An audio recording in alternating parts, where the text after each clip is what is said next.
Ladies and gentlemen, welcome back to another Raid Shadow Legends video. Now I know why you clicked this video. You're like me and you've got a limited roster on your account. You don't have a lot of epics yet. You're missing some legendaries and you're like, man, I'm struggling in some of these game modes. So what rares are actually worth investing into? What are some that are going to actually benefit my account? Well, don't worry, you came to the right place because today we're going to be talking about 10 rare champions that you should look out for on your account and can actually bring a good amount of value. Now, if what we talk about here today gets you excited about Raid Shadow Legends, you can sign up with my link in the description of this video or in the pinned comment of this video because you are going to be able to get the hero Rector Drath. Rector Drath is an epic hero that has got a great support kit for you. She's got a continuous heal built into her account. She's got perfect veil that's available too, but she's also got a revive built into her kit. So she's going to give you a great support for both PvP and PvE content. Great way to get your account started off. And if you manage to play and get all the way up to level 15, you will get another epic champion to be added onto your account, Yugo, another additional support that you'll get at level 15 to really start your account off strong. Make sure to do that today. But now let's get into talking about some of these rare champions because look, here's the deal. We got 10 champions to go over today and we don't want this video to be 30 minutes long. So the first faction we're going to kind of take a look at here is the High Elves. And the first champion that is definitely going to be worth paying attention to is Reliquary Tender. Now, I mentioned to you, you can sign up with my account code, you can get Rector Drath. But if you've already started playing, you've already got an account, use the different code. I understand. Reliquary Tender's going to be a champion that's really going to help you out because she also has a good continuous heal built into her kit. She's going to be able to assist you there. She's also got a revive built into her kit as well. It's not as effective as Rector Drath, so you're not going to be healing as much. You're also missing a passive there that Rector Drath has on her account, but it is still something that's going to be able to benefit your account early on. First ability is she's got a decreased attack debuff that can be applied for 2 turns. Going to be really helpful from a survival standpoint. Now it is only targeting one enemy, and it's not like a team kind of decreased attack here. But look, we're talking about rare champions here, and if your roster is limited and you manage to hold a Reliquary Tender, definitely keep an eye out for this champion. The next one that we're taking a look at is the Eris. Now the Eris is another champion that's going to be really helpful for your account if you're missing, maybe Demetha is an epic champion that you can look at getting on your account, part of the Sylvan Watchers, but she's got some really good utility in her account as well. Now Eris is kind of a good like support slash sub DPS unit based on how her kit is put together. So the first thing that you're going to look at is she does on her first ability, she gets an extra turn if she manages to kill the enemy that she's attacking. So really helpful for proccing multiple attacks if she's able to finish one off, start some damage on the next unit. Got some good utility there. A big part of her kit though that's really helpful here is she does have a cleanse where she can remove one random debuff from all of her allies, and on top of that has a 60% chance of placing a 30% increased speed on all allies for 2 turns. So that's going to be a huge help. Part of her passive is she has a counter attack whenever an ally is attacked. So she's just proccing multiple hits when she's killing an enemy. She's getting hits on counter attacking. So she's not going to do necessarily massive hits of damage, but she's able to continue to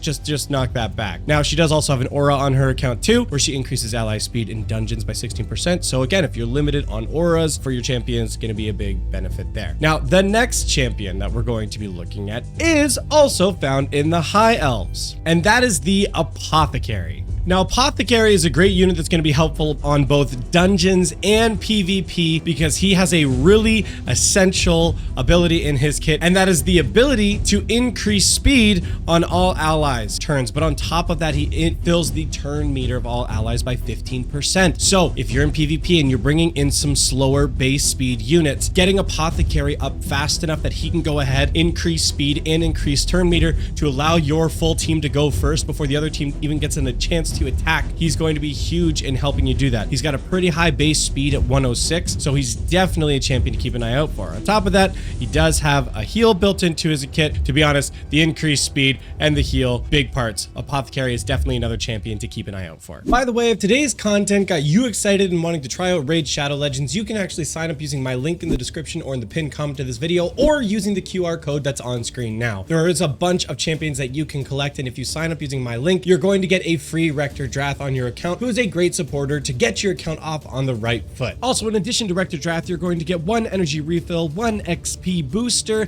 and an epic skill tome you can use on Rector Drath. And remember, new users who reach level 15 will also get the epic champion Yugo, as well as 300,000 silver, XP barrel, and some additional magic potions to get you started. All right, let's keep going in the video. It's time for us to change factions, and we're going to be jumping over to the Dark Elves. Now, just before you're wondering here, no, I'm not going to talk about Kayle. However, we are going to be talking about the rare champion, Coldheart. Now, you may have seen this champion's name come around before because like a lot of people do recognize her as like a really strong rare champion in the game, and that's because of a very singular pure reason: this Heartseeker ability. It attacks one enemy, decreasing the target's turn meter by 100% and has an extra 30% chance of inflicting a critical hit. Damage increases according to the enemy's max HP. This makes her amazing for all of the dungeons and the clan bosses available in the game right now. A lot of those bosses have big AoE hits that can just slowly wear down your team, or in some cases of the dungeons, or in some of the like potion towers. Getting the turn meter completely reset just gives your team so much time to, 1, be stacking more debuffs on the bosses, and 2, just helping with the overall sustain for your team. So actually, even though, again, she's a rare hero, she is absolutely cracked and definitely one to keep an eye out for. The next champion we're going to be looking at as part of the Dark Elves is the Painkeeper. Now, the Painkeeper is another great support unit that you can use in a variety of game modes, and that is because of her ability right here. It decreases the cooldown of all ally skills by 1 turn. It can be really helping your main DPS units just get their ultimates or their skill 3s up that much faster. It is a huge benefit. On top of that, she has in her second skill, she attacks all enemies and then heals all allies by 15% of the champion's max HP. So because she scales based off HP, you're going to build her HP. But if you build her with a lifesteal set, so she's healing herself off of her attack, healing her allies off of her attack, basing that on her HP, so you're already going to be stacking those buffs. On top of that, she's decreasing the cooldown skill of your other allies, already crazy enough. But then on top of that, she can attack one enemy unit for 2 times, but then it fills this champion, so Painkeeper's turn meter, by 10%. So even when she's using her basic, she's getting her turns back even faster to use the cooldowns, to use the heals. She's basically like nigh unkillable when built appropriately, so definitely another strong unit to keep your eyes out for. So next, we're going to be looking at the Demon Spawn, my personal least favorite faction, but that's just personal taste here. One of the first ones we're going to look at is the Marquess. Now, the Marquess is another useful rare to look out for because a lot of the units we've talked about so far are support units. They're going to be great for like helping your overall team, helping with survivability, but this is the first unit that we're talking about that has more of a benefit in terms of DPS. And the cool thing about her DPS is that it actually scales based on her defense. So her DPS also doubles as her survivability, making her an incredibly strong unit. Her basic attack has a 25% chance of placing a 25% decrease attack debuff for 2 turns, stacked on top of her increased defense based on how her attacks are scaling. Just going to help her survive that much more. Attacks all enemies, has a 35% chance of placing 15% weakened debuff for 2 turns, deals extra damage to enemies with the weakened debuff. On top of that, again, scaled based on defense. And then on her skill 3, attacks one enemy and has a 75% chance of placing a freezing debuff for 1 turn. So she's got debuffs built into every ability on her kit. Her damage scales based on defense, and one of the debuffs specifically being the decrease attack just makes her a very strong DPS unit, can do some great damage, but also some great survivability built in at the same time. So definitely another strong unit to look out for from the Demon Spawn faction. That's going to bring us to our next Demon Spawn, and that is the Fellhound, another unit that I do see talked about a decent amount when doing a little bit of research into some of these rare units. Now, Fellhound, compared to the other units that we've been talking about so far, isn't necessarily as universally useful in every game mode, but there is one area where he excels a ton, and that is on the Fire Knight dungeon, and that is because of this ability here, the Reflect Damage. It makes him incredibly useful for reflecting the Fire Knight's abilities back at him and helping just to clear that dungeon a lot easier. I mean, he's also got a continuous heal built in there, he's got a block damage built in there, and also has the ability of placing 50% decreased speed debuff for 2 turns. So again, another fairly strong support unit overall, exceptional in the Fire Knight dungeon, but compared to some of the other supports on this list, you know, he's not as necessarily all-rounder or universal in all game modes, but definitely still a strong unit to keep an eye out for if you manage to get him from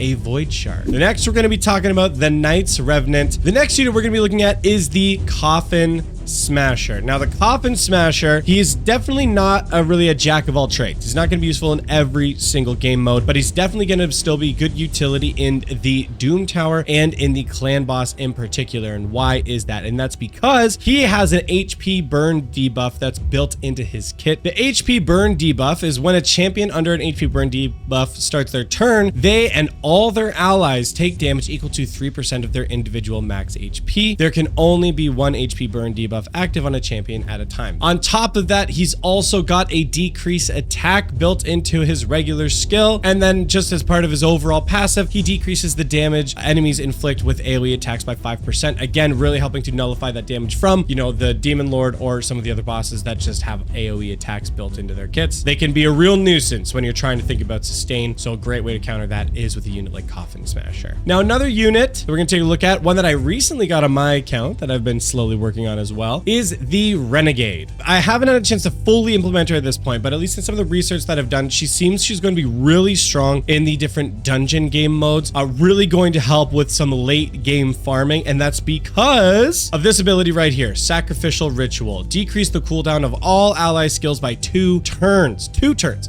Like if we saw in some of the other units we talked about so far, they just have like a 1-turn skill cooldown. This is a 2-turn skill cooldown. It's going to help your nukers get their abilities up even faster, really speeding up those clear times. On top of that, this skill does not affect this champion or other champions with this skill, so with Sacrificial Ritual. And this champion will receive damage equal to 30% of their max HP. This will happen even if this kills the champion. So it is something you got to keep an eye out for. You got to make sure that you got some sustain on your team to keep her alive. But if you do, she's got a lot of cooldown being added in there. On top of that, she's got a debuff for decreased speed and decreased accuracy. Again, always helpful for some sustain and helping mitigate that damage, especially when she's going to be sacrificing herself a little bit and taking some of that additional damage. Final thing in her kit, attacks one enemy has 25% chance of placing a 100% heal reduction debuff for 1 turn. So again, she can be really helpful for the spirit potion farming, so mitigating the amount that they can heal going through there. Again, just an all-around good debuffer, but also going to help speed up your team's abilities and allowing them to nuke again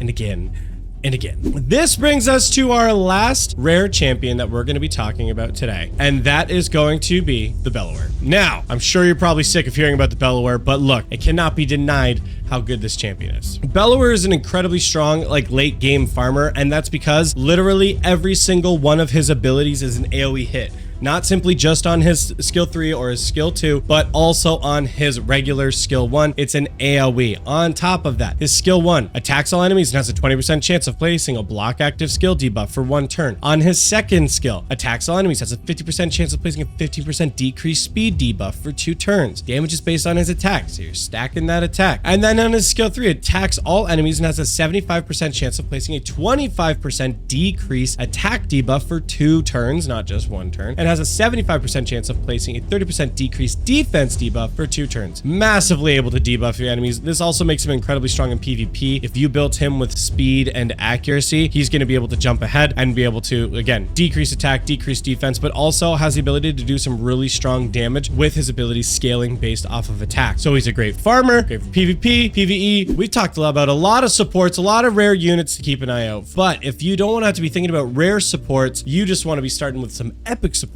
you can do that by signing up with my link in the description or the pinned comment to this video, where you will get a Rector Drath to start your account off with. Again, built-in heal, continuous heal, but also a revive built into her kit as well. Really going to be helpful for both PvP and PvE content. And remember, new users who reach level 15 will also get the Epic Champion Yugo, as well as 300,000 silver, XP barrel, and some additional magic potions to get you started. But that's going to be it for this one, everybody. Thank you all so much for watching, and we'll see you next time.